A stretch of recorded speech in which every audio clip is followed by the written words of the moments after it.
बिस्मिल्लाहिर्रहमानिर्रहीम अस्सलामु अलैकुम वरहमतुल्लाहि वबरकातुहू। आबिद राजी चैनल की तरफ से आज मैं अपने दोस्तों को एक बहुत ही प्यारा अमल बताऊंगा। आप दोस्तों ने इस पर जरूर अमल करना है।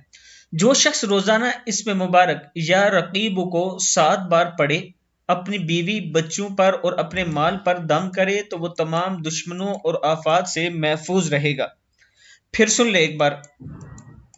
जो शख्स रोजाना इसम या रकीबो को 7 बार पढ़े, अपनी बीवी बच्चों पर और अपने माल पर दम करे तो वह तमाम दुश्मनों और आफात से महफूज रहेगा।